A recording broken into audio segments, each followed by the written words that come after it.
The following program is brought to you by Total Theater Online. The views expressed do not necessarily represent those of the staff or management of WGBB. You're listening to the station that serves your community, 1240 WGBB. And now it's time for Dave's Gone By with David Lefkowitz.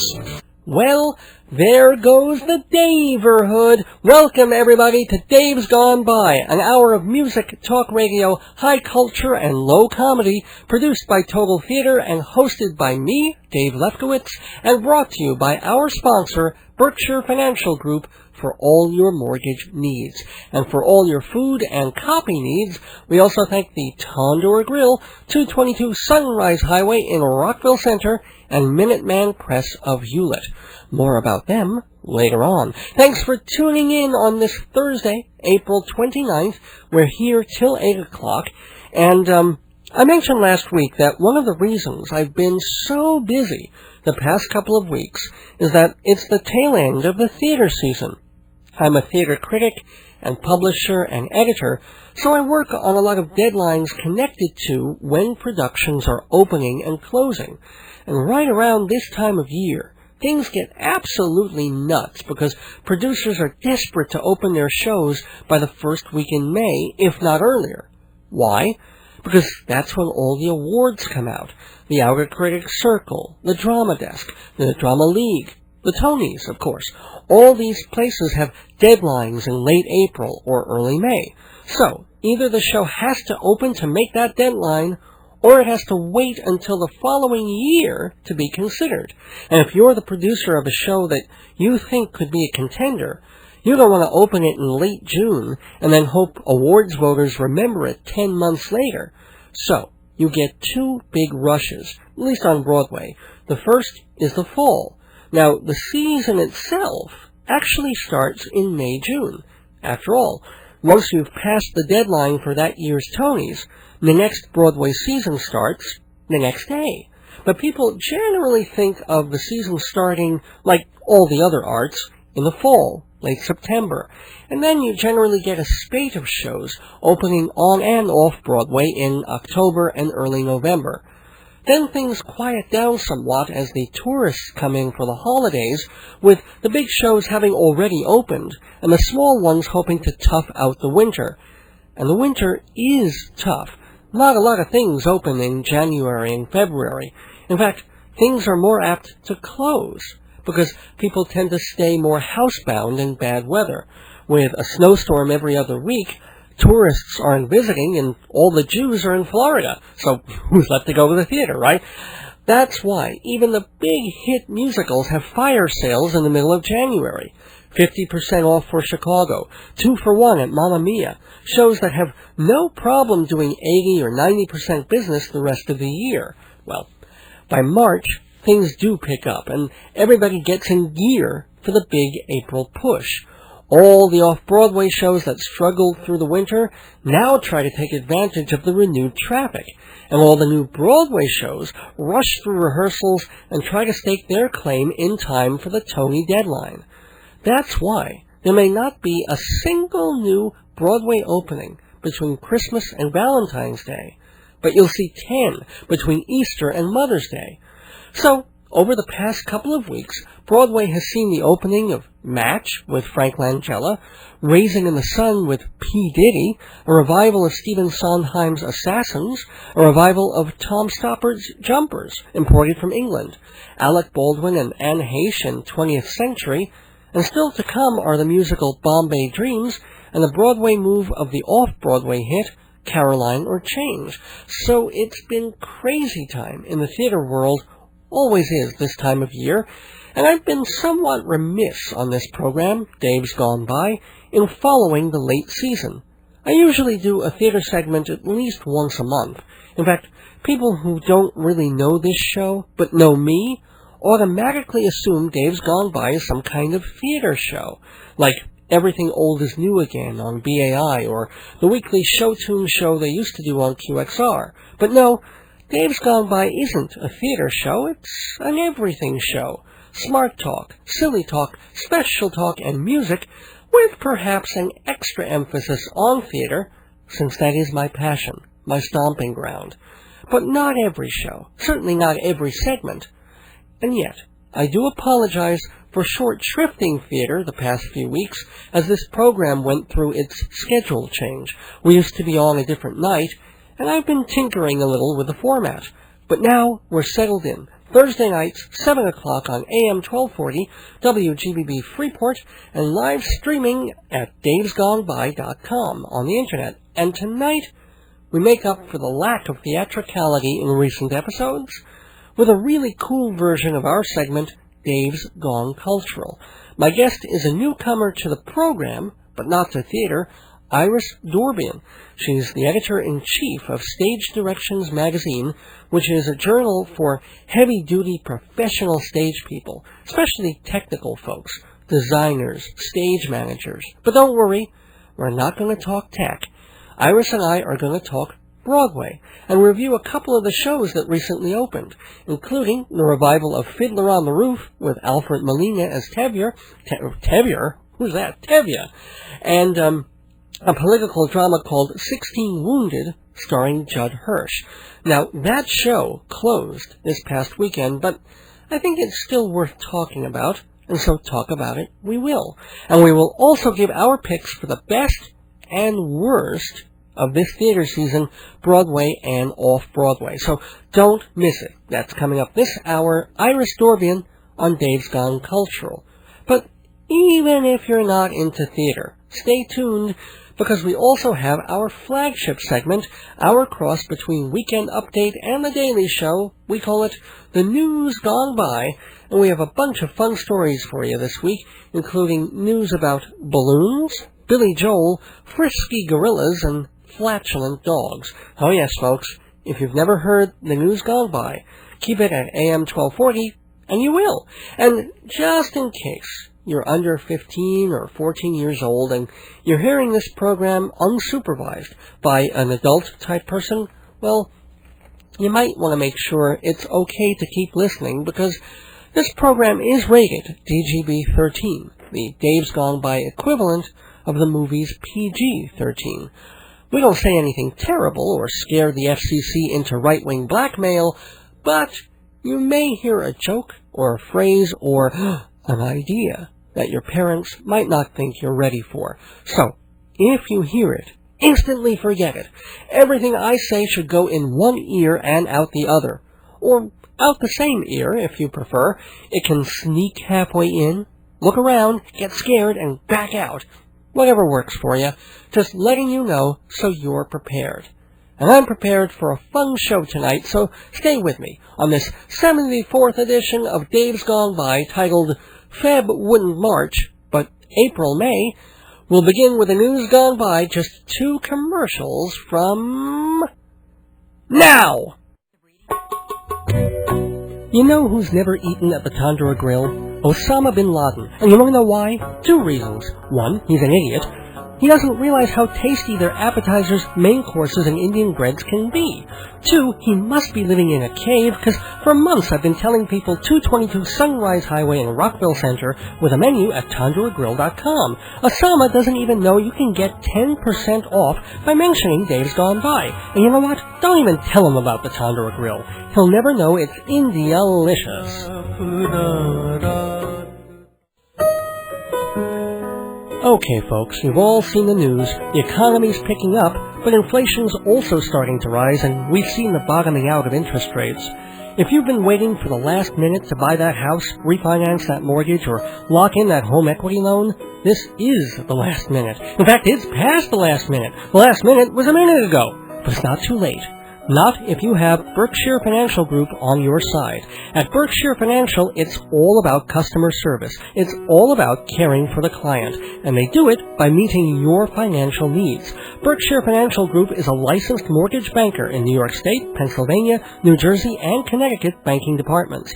If you go to their website, easymoney.com, you can read their mission statement. Yes, they mention having competitive rates and up-to-date technology, but the president of the company also stresses in the last paragraph, quote, "We have instilled a sense of integrity and loyalty in our staff."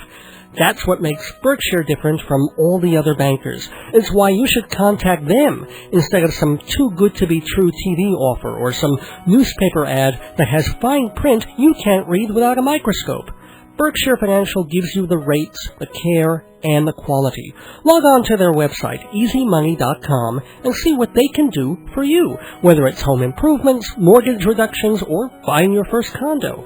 You can even pop some numbers into their mortgage calculator and see for yourself what Berkshire Financial Group can do for you. They have a toll-free number, 866-500-5055. That's 866-500-5055. Visit their Staten Island office and mention Dave's Gone By for a cute free gift. Not a free mortgage, just a pen or a bag or something, but something cute. 866-500-5055. Berkshire Financial Group, putting your needs first. Welcome back to Dave's Gone By, sponsored by Berkshire Financial Group. EasyMoney.com is their web address. Our address is AM 1240 WGBB on this Thursday, April 29th. Time for the news gone by. A look at events of the past week from a rye and whole wheat perspective. We begin with controversy over a website run by free speech activist Russ Kick. Russ filed a Freedom of Information Act request to show the coffins of dead American soldiers coming back from Iraq to Dover Air Force Base. One controversy is that the caskets shown at memoryhole.org, www.memoryhole.org, aren't just of casualties in Iraq. Allegedly, some boxes contain remains of space shuttle astronauts and fighters who died in Afghanistan. Fair enough, but the other controversy is just about the basic taking of these photographs. Surprise, surprise, the Pentagon has a policy prohibiting media coverage of human remains. The military is, therefore, very upset at Russ Kick. They feel he is violating the privacy of family members of the dead. Of course, the media not being able to show any caskets or flags or bodies or dog tags or diaries also allows the military to depersonalize the war.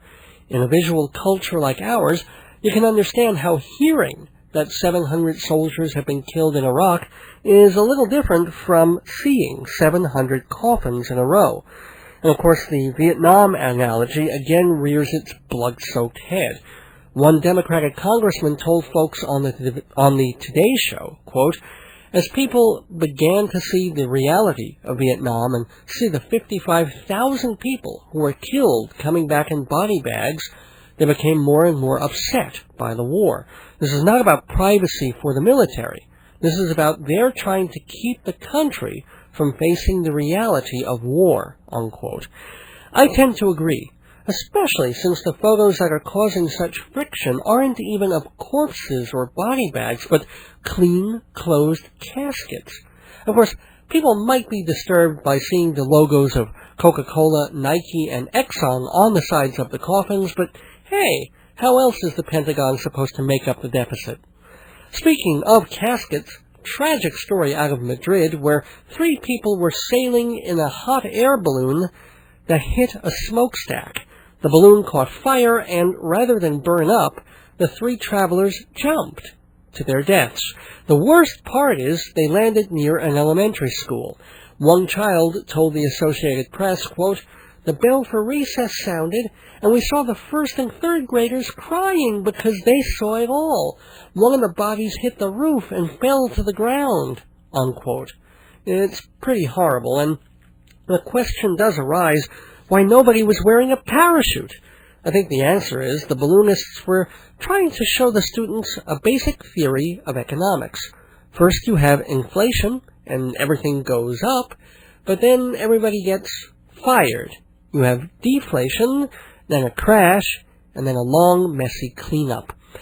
Also in fire-related news, now, I know that drugs are illegal, and they're outlawed cigarettes in public, and you can't even buy a lot of diet supplements anymore, but somehow the beer and wine industry keep flying under the radar, even though they cause more deaths and disasters than all the other vices combined. But hey, They tried prohibition, it didn't work, so now you just have to hope that people will drink responsibly. Which brings us to Thomas Woods, age 59, of Fire Island, and his roommate, Rod Bennett. Woods and Bennett were drinking last Saturday night in their wooden cabin in Davis Park. They were drinking a lot. At least, I hope they were drinking a lot, because it's frightening if God makes sober people this stupid. Because they made a bet. The bet was, which man could stay in the cabin the longest once the cabin was set on fire. Now, this was not a hypothetical pinky bet, so there was only one way to find out who would be Smokey the Wuss. And so, they set the rug on fire. Then, once the flames got going a little bit, Woods fired his gun a couple of times. When 75 firefighters arrived a while later, the house was demolished. Bennett was running around outside distraught, and his friend was found inside, burned to death, lying on a pile of plastic that had melted off the window out of which he was trying, unsuccessfully, to escape. No charges are being filed, and an autopsy showed that at the time of death, Woods was also smoking. But a few hoses put him out. Setting the woods on fire.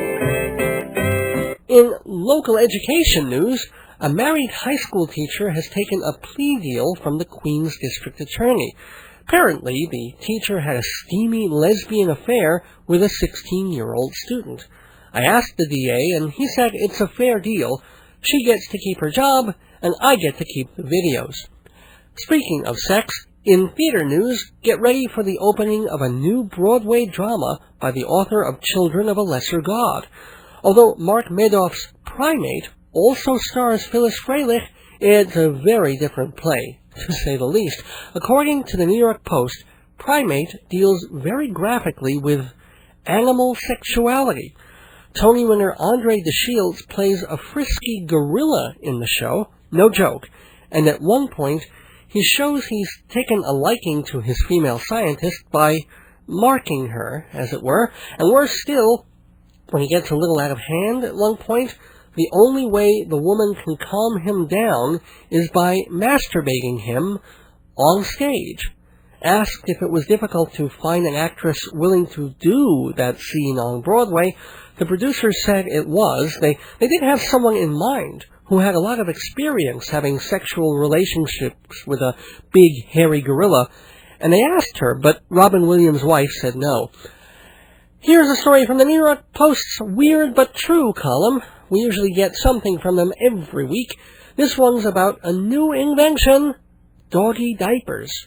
No, that's not new. They've been used for years by the upper crust, so they don't have to deal with their pooch's lower crust. But no, this new puppy huggy is lined with charcoal, which apparently cuts down on the potency of their farts.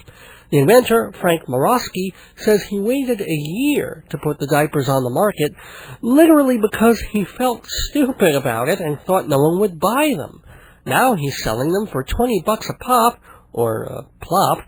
He expects them to sell very well all year round, except for Christmas and Thanksgiving. It's not that dogs are less flatulent at that time, they're just easier to blame. And finally, in celebrity news, for the third time in 2 years, pop star Billy Joel was in a car accident. This time he skidded along a rain-soaked road and smashed into a house. No one was home, no one was hurt, and believe it or not, police say Joel was not drunk or under the influence of any naughty substances. So, he was not arrested or given a DWI. However, he was given a stern warning by police to stop impersonating Amtrak. And that's the news gone by for April 29th, 2004. Please send your comments, opinions, and Pekingese pampers to Dave's Gone By, P.O. Box 62, Hewlett, New York, 11557-0062. Dave's Gone By, Box 62, Hewlett, New York, 11557-0062. or email us at davesgoneby@aol.com. And if you want to hear older versions of the News Gone By, remember that they are now available on CD. Find out more by visiting the website, davesgoneby.com.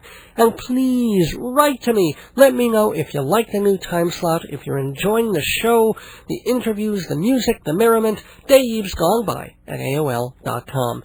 As always, we reserve the right to read any comments you make on the air, name withheld upon request. So, send letters, notes, theater critiques, whatever you want, but please, no masturbating gorillas, unless that really is a banana in your pocket. Back after this. Did you know Dave Lefkowitz of Dave's Gone By is not just a radio personality, he's also a playwright, and his book, Marriage, Babies, and the End of the World, is filled with the same humor he brings to his show every week. Funny, sad, and true. At only $20 hardcover, $12 trade paperback, Marriage, Babies, and the End of the World makes a great gift. So get your copy today. Call 516-295-1511. That's 516-295-1511. Or email davesgoneby@aol.com.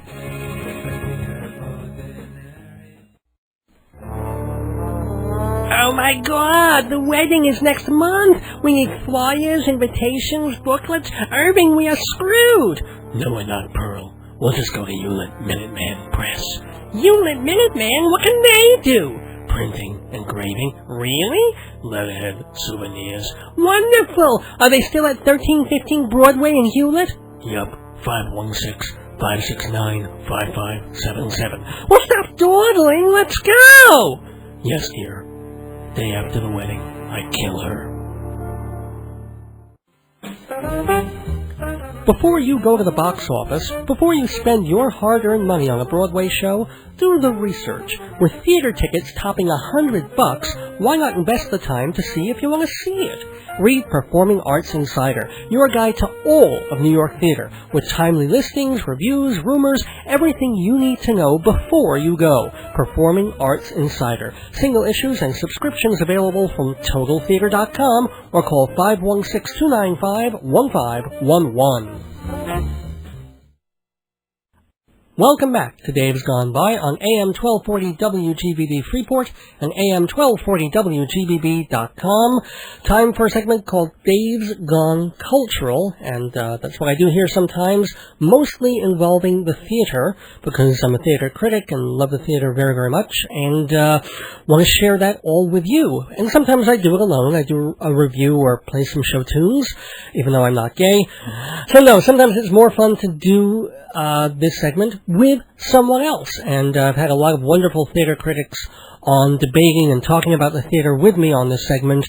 Today's no exception, and I'm very, very happy and excited to welcome to Dave's Gone By for I think the first time, Ms. Iris Dorbian, Editor-in-Chief of Stage Directions magazine. Welcome, Iris. Hi, how are you? I'm good. How you doing? Okay, I'm fine. Good. So tell us quickly about Stage Directions.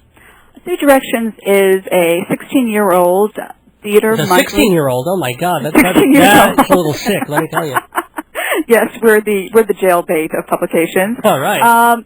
We're a theater trade publication, meaning that our readers are comprised of theater professionals who work in small to medium-sized regional theaters, community theaters, academic theaters, and even ministry theaters. Mm-hmm. And we provide a lot of practical how-to information in all aspects of theater. Okay. Except for directing and acting, because our advertisers, because they feel that actors don't have money. So they're trying to sell lighting equipment and exactly. designs. Yeah. No, I'm really trying to get a sense of the magazine. It's been around for 16 years, and It's been around for nearly 16 years. And the company that I work for, the parent publisher, Lifestyle Media, mm-hmm. they bought it about 6 years ago. So it's been heavily revamped since its inception, when it started off as a community theater newsletter. Oh wow! And yeah. Now you're the head honcho and stuff. Yes, That's yes, pretty yes. neat. Yeah. And you're also, aside from putting the magazine together, you're also working on some kind of our second annual summer conference. Yeah. Which is going to be held August 8th and 9th at the Hilton in New York City. Ooh. And yes, the Hilton is air conditioned, so you don't have to If you have money, come on down. Bear the blistering heat outside. It's really very lovely in New York City in August. And is it a trade show? I mean, what happens there? It's a conference. A trade show, definitely. We offer a number of sessions in lights, sets, set design, costumes, publicity, audio, everything you need to know about staging a production. And we're also going to offer a few special guests, like keynote speakers Ken Billington, who won a Tony Award for Chicago, and he's a veteran lighting designer, and Abe Jacob, who is considered the grandfather of theatrical sound, the pioneer of that discipline. Mm-hmm. And we're also going to be offering a Q&A with the designers of Wicked, Eugene Lee, and Ken Posner following a matinee performance. So it's going to be a lot of fun. Cool. And I think there's like an indoor pig roast, or was I thinking of something else? No, maybe it wasn't this. No. Anyway, speaking of roasting and also basting and also, I don't even know what that metaphor refers to, but let's talk theater. Let's talk, because it's just about the end of the season. Oh, yes. You know, the Tonys are coming up on June 6th this year, Mm-hmm. and so, like, the last week that shows can open on Broadway to even be considered is the first week in May. There's like a month-long gap Mm-hmm. where the voters start thinking about it and seeing things they haven't seen. So, anyway, I want to talk specifically about a couple of shows that opened late in the season, but let's start with your best shows so far. What were the best things you've seen this season? My favorite was a show that opened on Broadway. It was actually a transfer last July, Avenue Q. Oh, yeah. That has really been my favorite, and I'm rooting for Avenue Q to win some Tonys. I don't think it probably will win for Best Musical. I think it's going to be Wicked, but I think it might get the Urinetown runner-up awards and Best Book and Best Score. What did you like so much about Avenue Q? I mean, I love it too. I thought it was so witty. I thought it was so original. I loved the score. It had tremendous warmth and heart, and yet it was so funny and hip.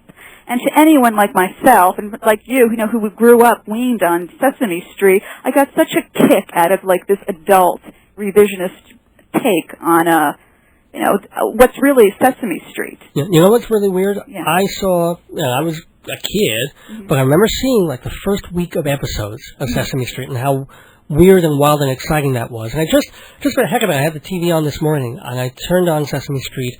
You know, they're up to episode 4069. Wow. Which is, it's kind of mind-blowing that I was there for number one and it's 4069 things later. Mm-hmm. But I agree with Avenue Q. It's just absolutely funny and delightful. It's such a charmer. What a crowd pleaser. Yeah. I mean, there's some things like maybe needs to be trimmed here and there, tweaked.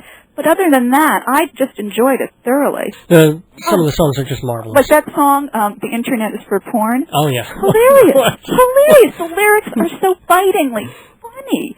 The internet is really, really great. For porn. I've got a fast connection, so I don't have to wait. For porn.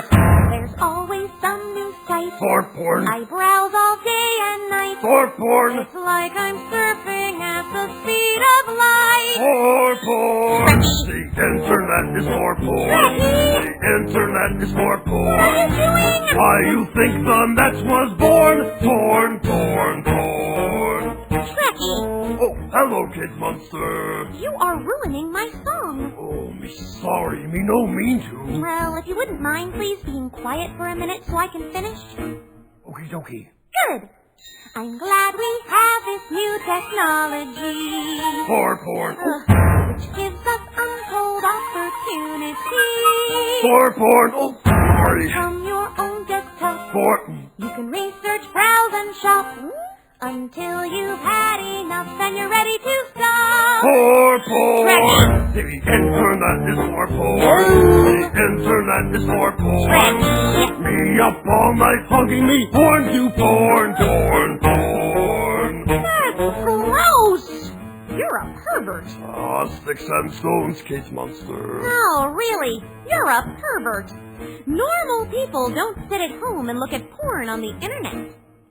Oh? What? You have no idea. Ready, normal people? Ready. Ready? Let me hear it. Internet is for porn. Sorry, caper. The internet is for porn. I masturbate. All these guys unzip their flies for porn. The internet is not for porn. Porn. Hold on a second. Wow. Now, I happen to know for a fact that you, Rod, check your portfolio and trade stocks online. That's correct. And Brian, you buy things on Amazon.com. Sure. And Gary, you keep selling your possessions on eBay. Yes, I do. And Princeton, you sent me that sweet online birthday card. True. Oh, but Kate, what you think he do after? Yeah.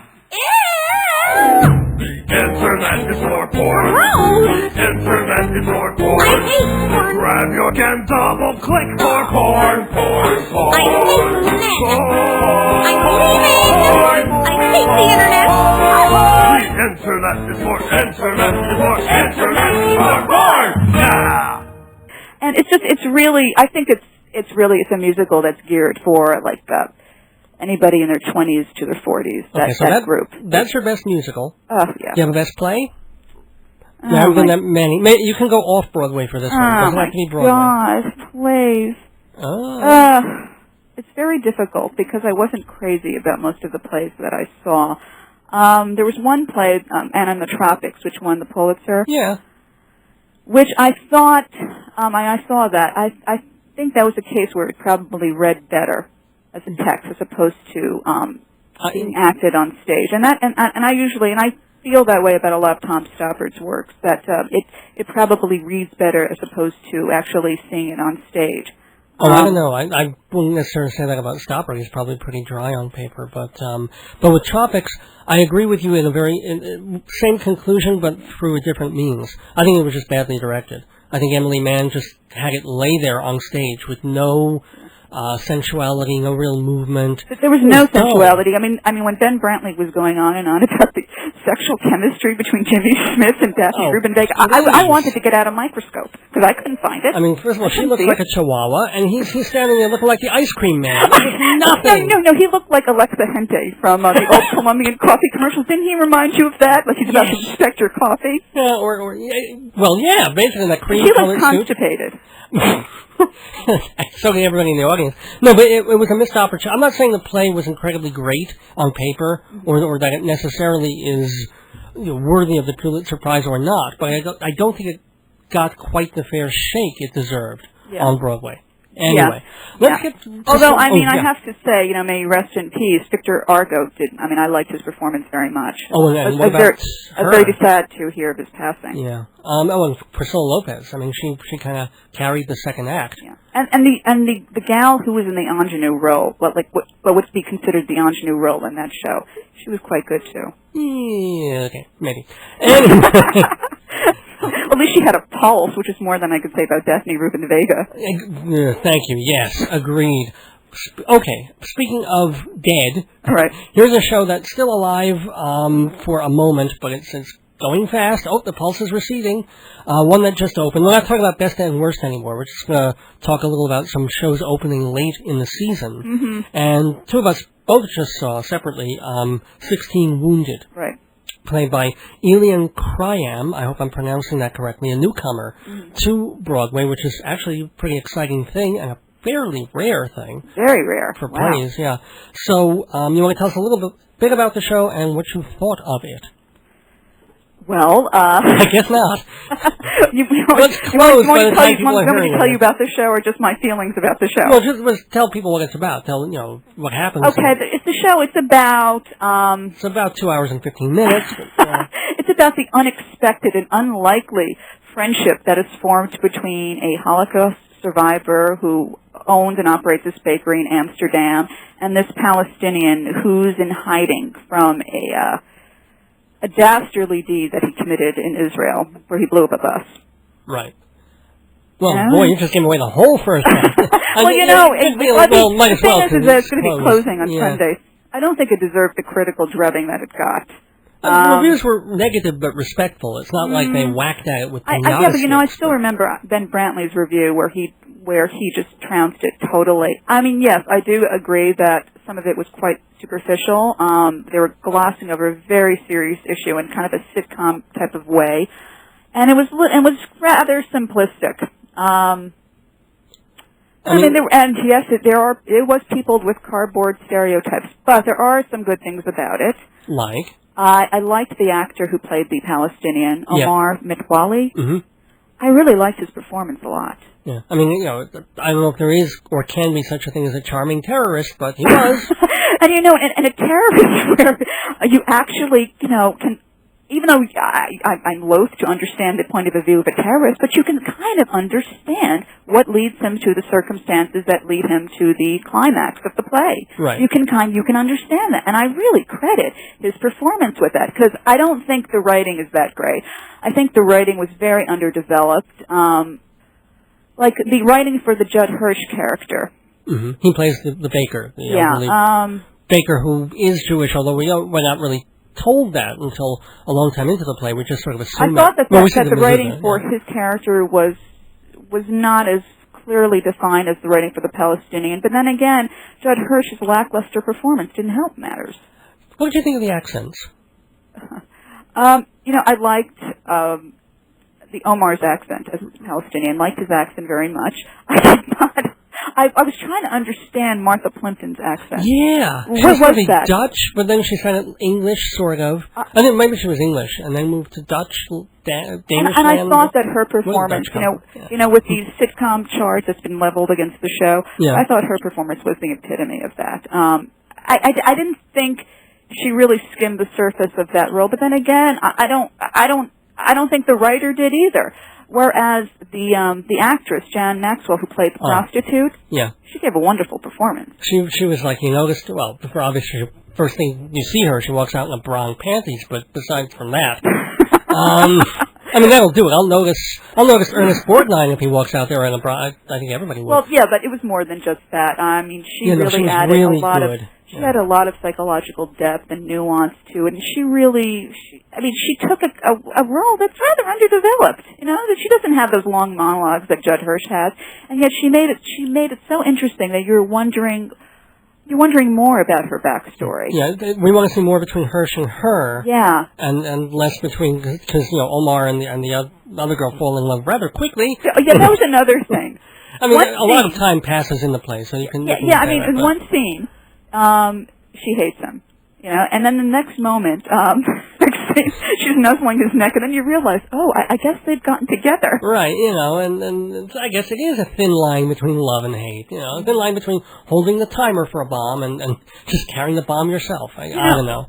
But another problem with the show, I feel that he worked on it very heavily in various workshops because it's so vetted. It has that feel to it. And I just wish, to me, it still needs to be worked on and fleshed out. I mean, I'll give the writer credit in the sense that he went into a lion's den with a play like this. Because, of course. This is 80% of the audience in Broadway theaters, maybe not 80%, but and it wasn't a plotting. Yeah. And it wasn't a plotting bore like some other shows that try to touch upon this very volatile, very polarizing topic. It was actually entertaining at certain points. All right. But gosh, it's closed. Anybody wants to make up their own mind will either have to buy it or wait till I think that Judd Hirsch was the weak link in the show, in addition to the writing, because it just seemed like when I was watching him yesterday that his performance was very mechanical, non-organic. He was just going through the motions. Like that last scene between him and Omar Mitwali where he just lashes out at him. It was like his anger came out of nowhere. I know. You didn't see that. You didn't see that simmer. And that simmer should just build to an explosion. So finally when he does explode, it should make sense in that moment, and it did it. Okay, let's move on to... Why don't we go to Fiddler on the Roof? Okay. I don't really have time to talk about this song here. What did you think of the new Goyish revival of Fiddler? And even that's suspect. That's very suspect. That early charge that a lot of critics were lodging against the show, that it was de-ethnicized or Judicized, or whatever they call it. Well, there's no Judas in it. That's Passion of the Christ. Judicized, whatever, Which will be a musical, I'm sure, in 3 more years, Probably, directed by David Laveau. I think that's just an absolutely wrong-headed notion. It's a complete fallacy because that completely contradicts the career of Ben Kingsley or John Turturro, two non-Jewish actors who've carved a very successful career playing lots of Jewish characters. And that to me is insulting. And so I can't even give that any credence whatsoever. But about the show. Yeah. Okay. I liked Alfred Molina's performance because he humanized the role of Tevye. Because I think when people think of Tevye, they think so much of Zero Mostel's seminal performance, which was very over the top, very schmaltzy, and great. What? And great to the superpowers you're of the right, umpteenth but time. Yeah. but that came out in 1964. That was 40 years ago. Yeah. And the show has become such a community theater staple, such a warhorse, that to bring it back to Broadway, you have to do something different with it. I mean, really, you have to rejuvenate it in some way. Otherwise, why am I paying Broadway prices for this? I may as well go see it at a community theater somewhere. Mm. So, and plus the world has changed in 40 years. So I really liked how Alfred Molina's performance was scaled down. Okay. And it was invested with an authenticity, a humanity. And what did you think of Randy Graff as what? Well, I know you liked her. I thought that Laveau directed the men fairly well, but I didn't think he directed the women very well. And Randy Graff was a prime example. How did she? I mean, I think there were a couple of moments she was overdone, but well, I thought her performance was, and I was very disappointed because I've seen her in other roles, and she's usually just such a solid performer, a very reliable performer as well. I thought that she seemed very lost and very tentative at points. And I saw really no chemistry between her and Molina. Really? As evidenced in the Do You Love Me duet. Yeah, I didn't see any. Oh, so that's where, again, I thought some of Laveau's, what he was doing paid off very well, because back in the Zero day, when he was doing Do You Love Me with Karnalova, I think it was, I mean, I never saw him with her, but on the record, you can say it's a joke number. It's still sweet, but he's like, she's basically a shrew, and he's basically, a self-involved, and the plays like that, it's like, do I what? I know! Goldie, do you love me? Do I what? Do you love me? Do I love you? With our daughters getting married and there's trouble in the town, you're upset, you're worn out, go inside, go on down. Maybe it's indigestion. Goldie, I'm asking you a question. Do you love me? You're a fool. I know. But do you love me? Do I love you? Well? For 25 years I've washed your clothes, cooked your meals, cleaned your house, given you children, milked the cow. After 25 years, why talk about love right now? Goldie, the first time I met you was on our wedding day. I was scared. I was shy. I was nervous. So was I. But my father and my mother said we'd learn to love each other. And now I'm asking, Goldie, do you love me? I'm your wife. I know. But do you love me? Do I love him? Well? For 25 years I've lived with him, fought with him, starved with him. 25 years my bed is his. If that's not love, what is? Then you love me. I suppose I do.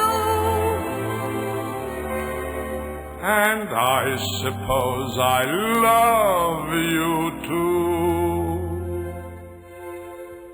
It doesn't change a thing, but even so,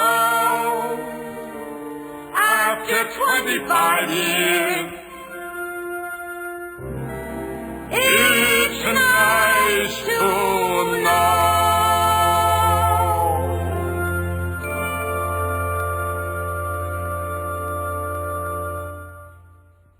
She looked like kind of at points like this, like upper crust, like Upper East Sider. Who was You mean just, Graff, right? Yes, Yeah. who was just sort of slumming in the country, eating granola. But I'll tell you something, when they both do that song, there's affection. It's different. He's Yeah, like, I mean... what? Come on, do you love me? It's a different Yeah, but I didn't angle. see, I guess maybe it was that performance. I didn't really see that much chemistry between them. Okay. Okay. What did you think of the well, some of the daughters were fine by me, but what did you think of Seidel and her betrothed Muddle? I'm loading the question, I know. Seidel, I've seen Sally Murphy before. I actually kind of liked her drug addict in The Wild Party. Yeah, she makes a good drug addict. Yeah, strung out junkie. Irish drug addict. She's all right. She can do that. Everything else. I thought, intolerable. you liked. I had a problem with with all of the daughters, to tell you the truth. I didn't think that. I thought that they all sang very well. Yes.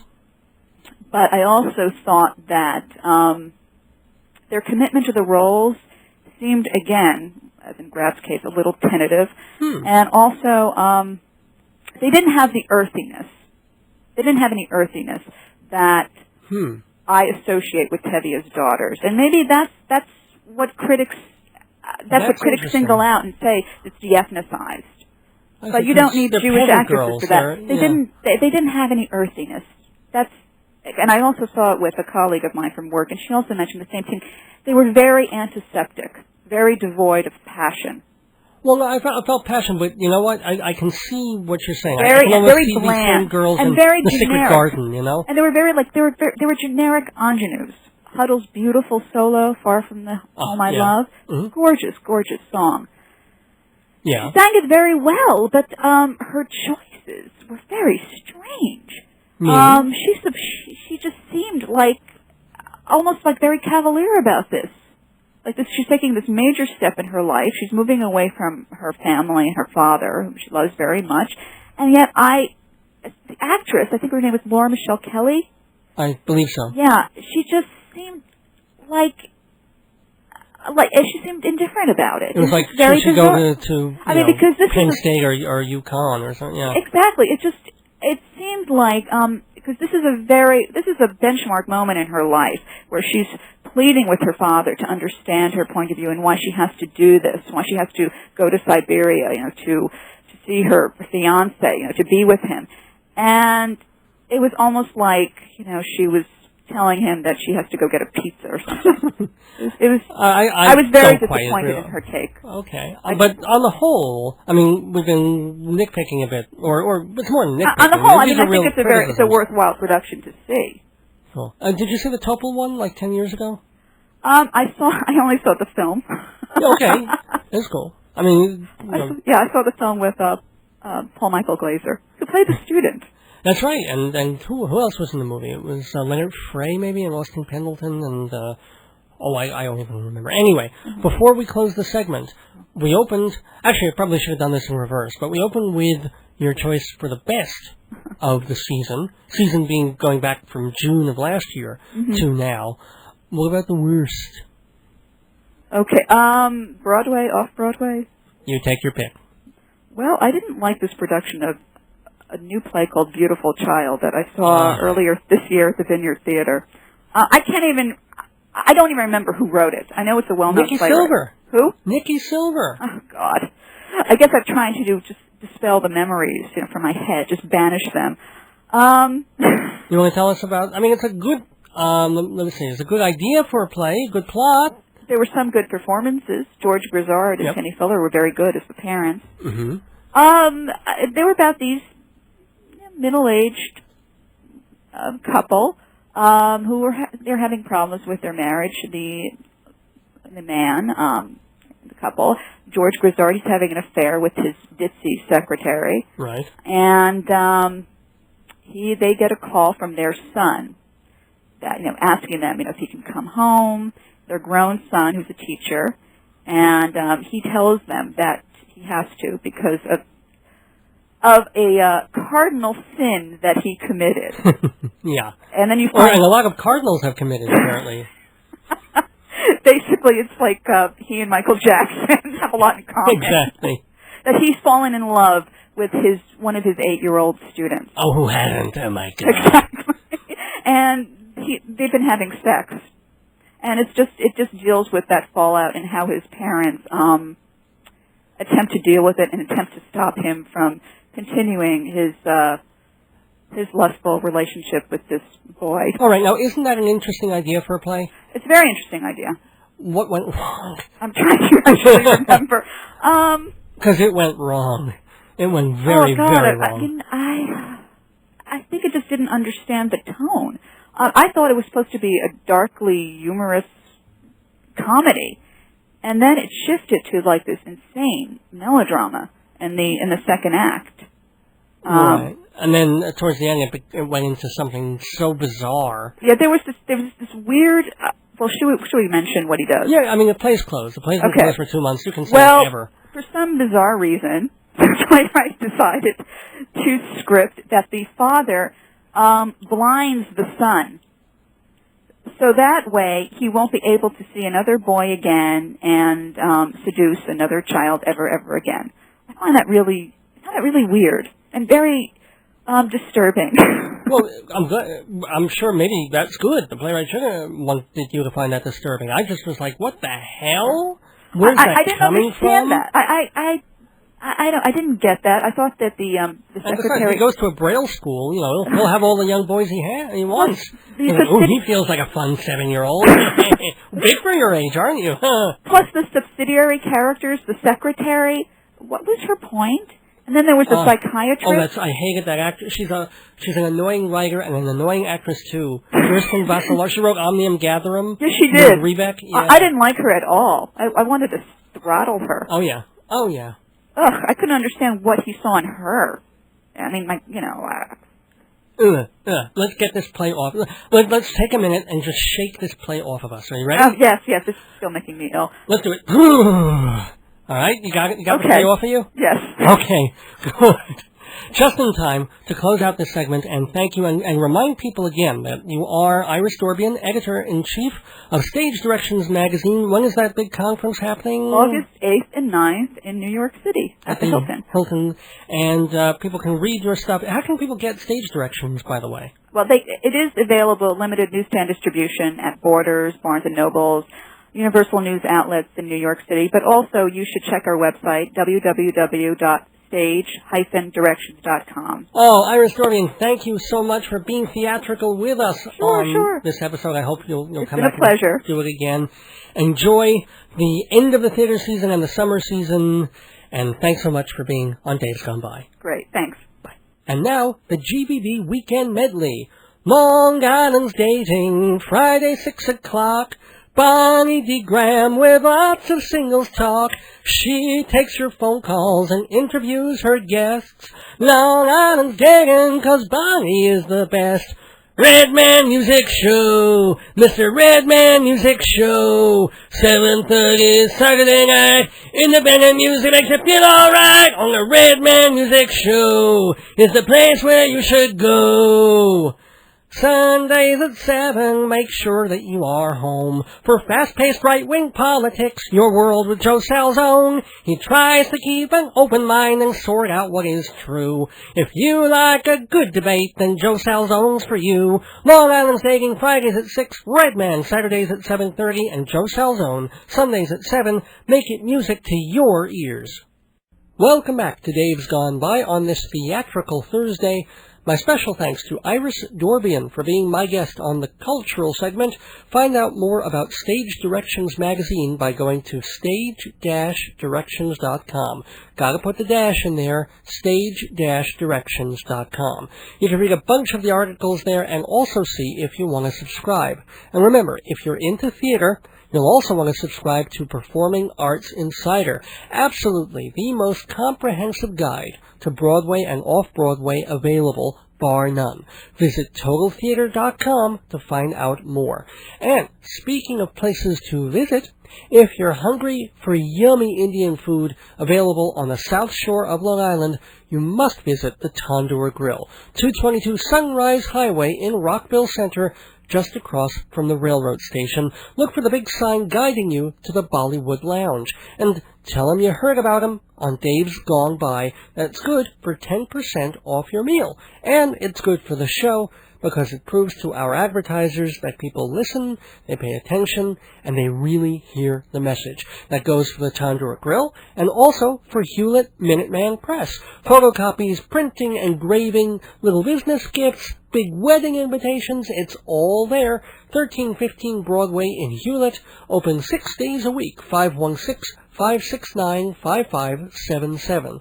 And of course, I keep mentioning Berkshire Financial Group, sponsor of this program and your one-stop mortgage shop. It looks like interest rates are going to jump at least a point in the next few months. So lock in that sale or refi now. Visit easymoney.com or stop into one of their many branches in the area. 866-500-5055 is their toll-free number. And again, if you mention my show, you get a tchotchke. So what do you have to lose? 866-500-5055 or easymoney.com. And for easy listening, make sure you keep tuning in WGBB throughout the weekend to hear 3 great shows. Long Island's Dating, Friday nights at 6. The Mr. Redman Music Show, Saturday nights, 7:30 to 9. And Your World with Joe Salzone, Sunday evenings at 7. In fact, Joe is the station engineer on Sunday nights, and last Sunday at 10, Joe played a repeat of this program, which was really nice of him. So give a listen this weekend, and you might even hear me. Of course, you're guaranteed to hear me every Thursday night at 7. Next week, May 6th, is the Mother's Day show. Not sure what my plans are yet, but I promise it'll be fun in a matriarchal sort of way. Find out more by checking my website, davesgoneby.com. No apostrophe in that, just davesgoneby.com. You can also get on the mailing list for our weekly humorous reminders about the show. Just email davesgoneby@aol.com.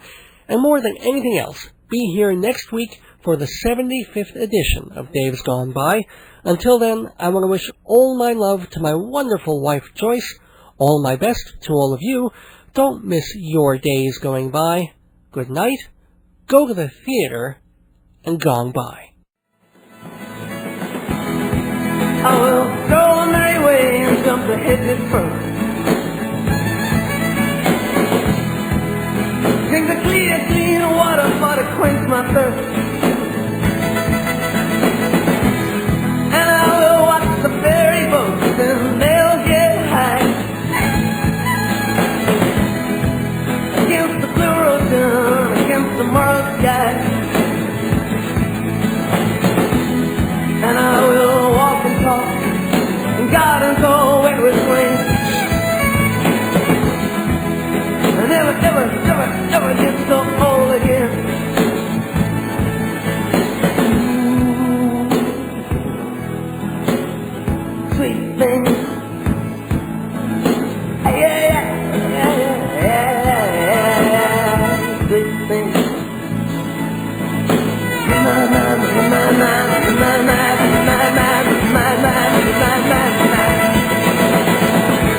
The hair will drive my carrier down your streets and cry. Hey, please, dynamite, and I don't know why. And you will take me to warm your arms again. And I will not remember that I ever felt the pain. And I will walk and talk and gardens all wet with rain.